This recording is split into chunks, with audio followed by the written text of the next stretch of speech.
hold hands and close your eyes. It's midnight, and you're listening to the Ghost Story Guys.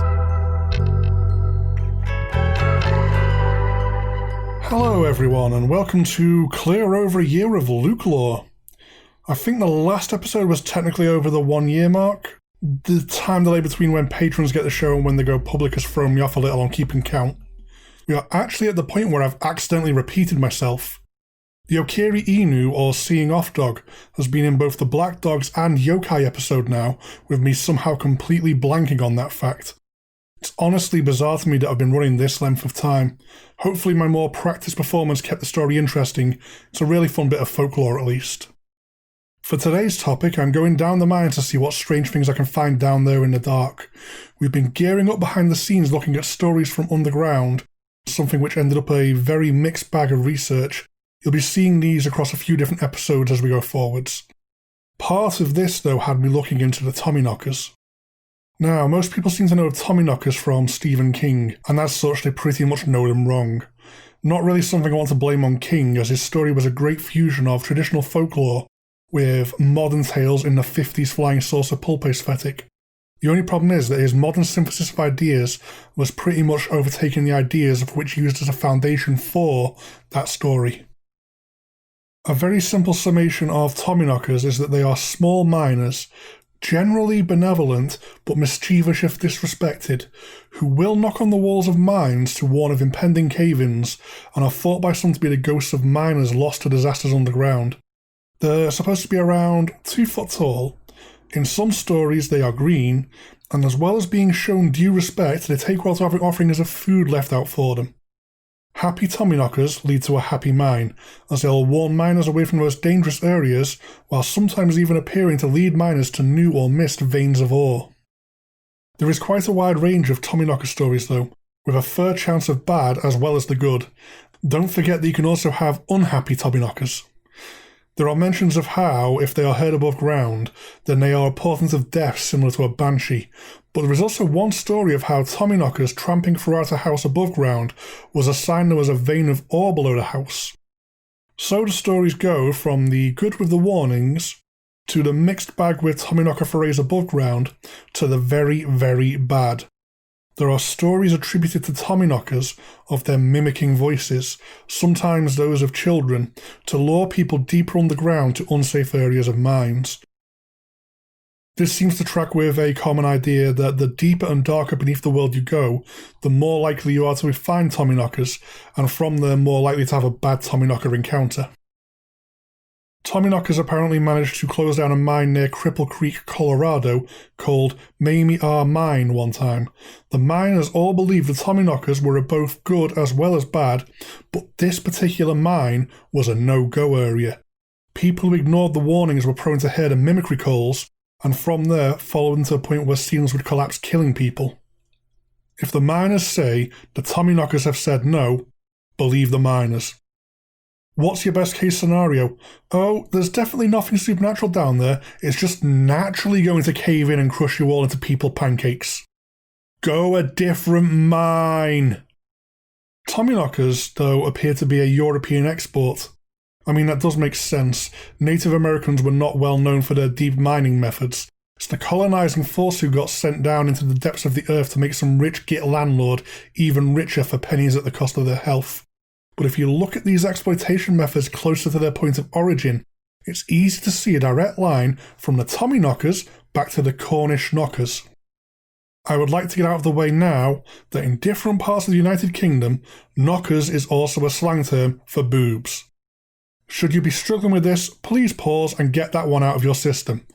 Cornish knockers are spirits in the mines which got their name from the knocking noises they made. Nothing boobs related is occurring. Brennan, please do not label this LukeLore just as knockers, you will cause chaos across Britain.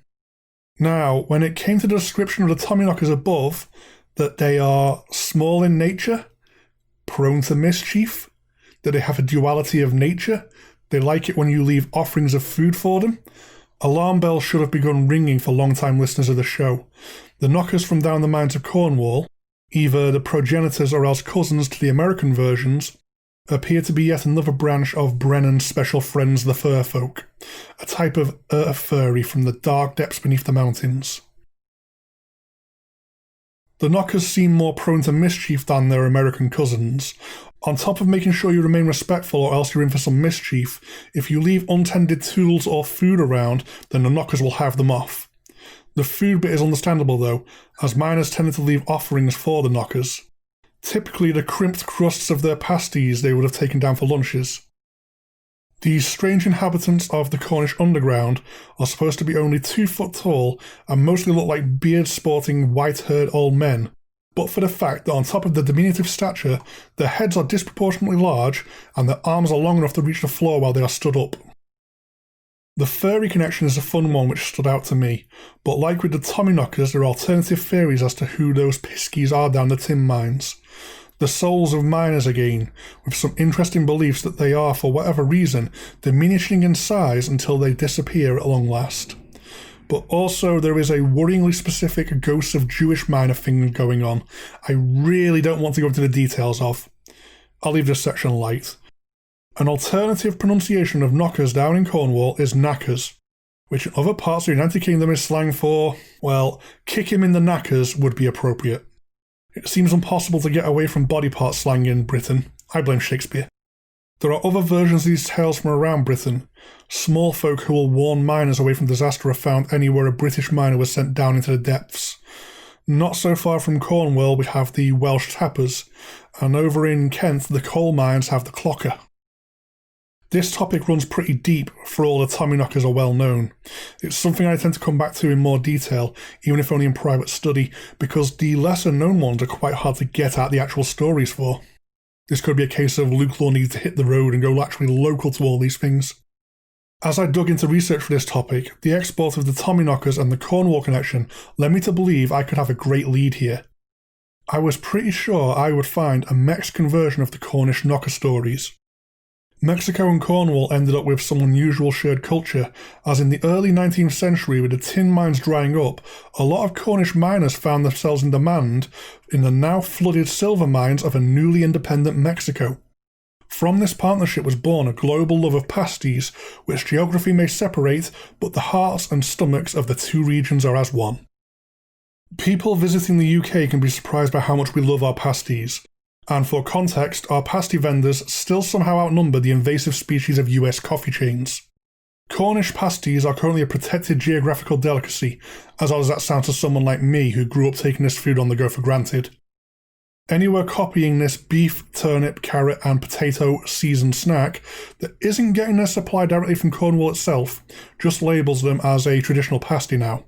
Something I could usually pick up in a 5-minute walk to either a supermarket, pound bakery or my nearest Greg's around here.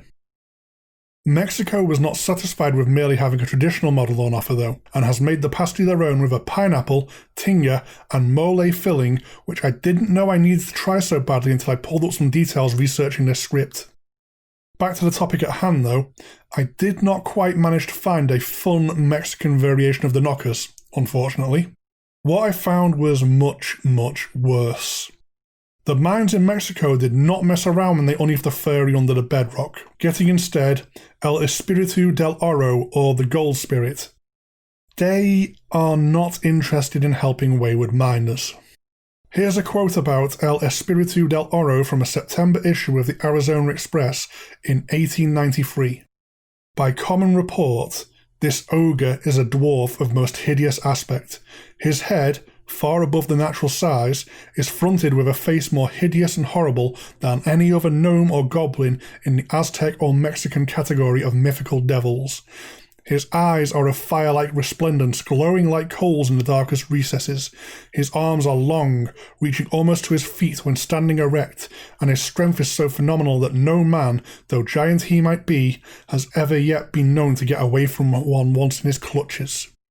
He inhabits the dark drifts and passageways in the deepest and richest gold mines where, without other light than admitted by his luminous eyes, he passes from point to point, remaining invisible when he so wishes. When he meets a miner carrying his load of precious mineral climbing up some ladder unaccompanied, he pounces upon him and chokes him to death. It could be that the mines mean something culturally different to Mexico, something more adversarial, and as such they got an ogre instead of frequently helpful mischief makers.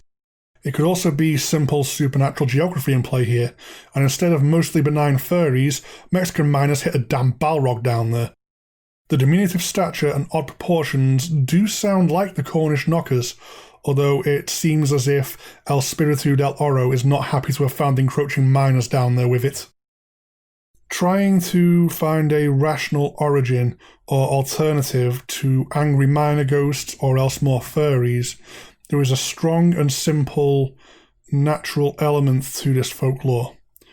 Not to write off beliefs, and people who slave away in the underground with the constant threat of being buried alive are absolutely entitled to any damn superstition they have that can help them get through, there is somewhat of a more scientific component to what is possibly going on here. Every single human alive today had ancestors who overreacted to strange sounds around them. It only takes a single tiger to end the genetic line, even if 99 shaking bushes were just the wind. It's the early hominid who nopes out away from all 100 shaking bushes to make absolute sure there are no tigers who eventually led to us humans. Knocking sounds, deep underground, in the carved-out capillaries of unnatural industry, are far too often the sounds of stress. Stress from the crushing tons above waiting to come back down again. Those who heard the knocking and turned back were the ones who got to tell tales in the pub at the end of the workday.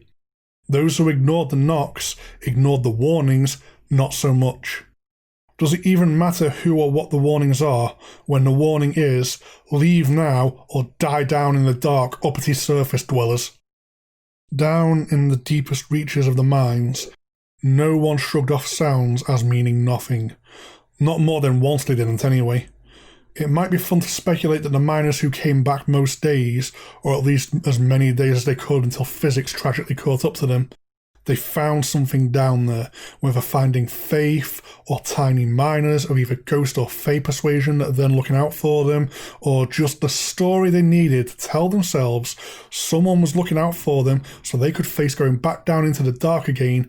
It all adds up to something indisputable. It was the miners who listened to the knocks who came back, and they got to tell the story.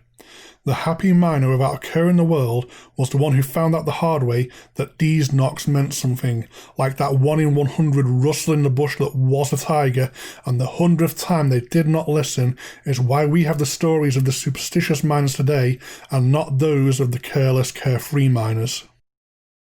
That's all for this surprisingly chilling LukeLore. The reality of what people went through down the mines really got to me while I was researching this one. Hopefully the assorted knackers, knockers and pasties lightened it up some. That's all for this month though. You can contact me on the dedicated email lukeloregsg@gmail.com and the show in general with ghoststoryguys@gmail.com. Both myself and the main show are really easy to find on Facebook and Twitter if you want to make some day-to-day contact.